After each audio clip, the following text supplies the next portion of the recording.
Hər vaxt xeyir olsun dəyərli izləyicilərimiz, Mart ayının 11-idir və bugün Beynəlxalq Maliyyə Birjasında nələr baş verəcək? Yəni, təbii ki, bütün gündəmi zəbt edən neftdir. Neftin xəbəri bir çox treyderlər üçün maraqlıdır.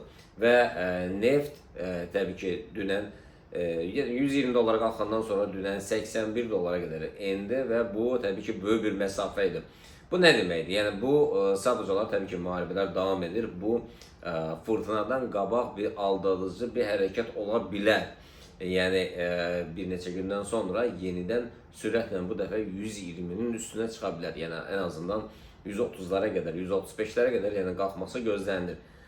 Təbii ki, yenidən müharibədən çox şey asılıdır, amma nəzər çatdırım ki, yəni Amerika və digər dövlətlərin depoladığı neftlər tükənmək üzərədir və əsas məsələ Hörmüz boğazıdır. Yəni burada problemlər yaranarsa və bir həftə ərzində, yəni 10 gün ərzində, yəni deyək ki, bugün martın 11-də, yəni 20-sinə qədər, yəni 25-nə qədər müharibə davam edərsə, yəni neftin kəskin olaraq, yəni 200 dollara yaxın, hətta 200-ün üstünə belə qalxa bilər. Təbii ki, 150-180'lar yəni heç də uzaqda deyil.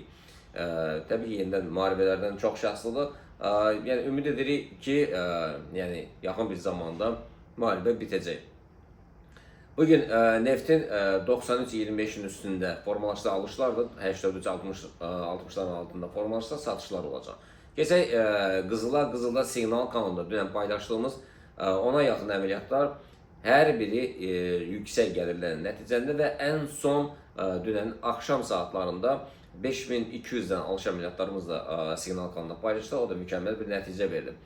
Bugün nələr baş verəcək? Bugün alış əməliyyatları hansı nöqtələrdən gələcək? Satış əməliyyatları ümumi olaraq yəni bugün reglamentdə var ki, qiymətin 5293'e qalxması gözlənilir və alışlar 5223'lərdən və satışlar isə 5185'lərdən yəni 10 dollarlık bir eniş. O 10 dollarlık yox, biraz da çox da ola bilər. Yəni 5150'lərə qədər gələ bilər təqribən.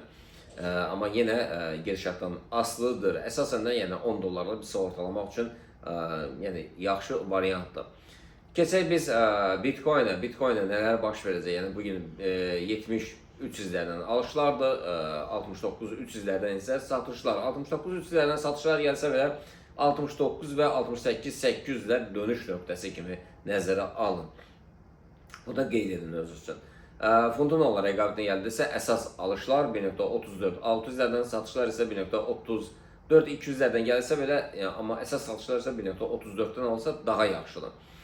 Keçək Evronun dolar rəqabətinə 1.16-450'lərdən alışlar, təbii ki, səhər saatlarına 1.16-300'lərdən alışlar gəlmişdir qısa müddətli qalxışlar üçün. Yəni bugün bundan sonraki etaplarda 1.16-450'lərdən alışlar, 1.16-200'lərdən isə satışlardır. Nasdaq S&P, Dow Jones, DAX, yəni DX, yəni bunlara gəldidə isə biz birinci gün bu haqda söhbət açdıq, böyük bir gapdən aşağıda açılmışdır və dedik ki, çalışacağız həmin gapi bağlasın. Təbii ki, həmin gapi bağladı və yuxarı doğru istiqamətə davam etdirir. Yəni yadda saxlayın ki, gap açılandan sonra yuxarıda açılarsa aşağı gəlsə, yenidən aşağı gələ bilər. Aşağıda açılsa, yuxarı bağlasa, yenidən yuxarı qalxma ehtimalları böyükdür. Baxın, neftdə bildiğiniz kimi gapi bağladı, yeni aşağı düşdü. Dow Jones, S&P, Nasdaq, DAX-da isə aşağıda gapi açıldı, yuxarıda bağladı və yenidən yuxarı doğru istiqamətə davam etdirirlər. Belə əzizlərim, görüşmək ümidi ilə axşam saatlarında 17:30'daki xəbərləri mütləq izləyin. Yəni xəbər Amerikada çıxan xəbərlər bazara təsir göstərəcək. İnşallah görüşmək ümidi ilə sağ olun.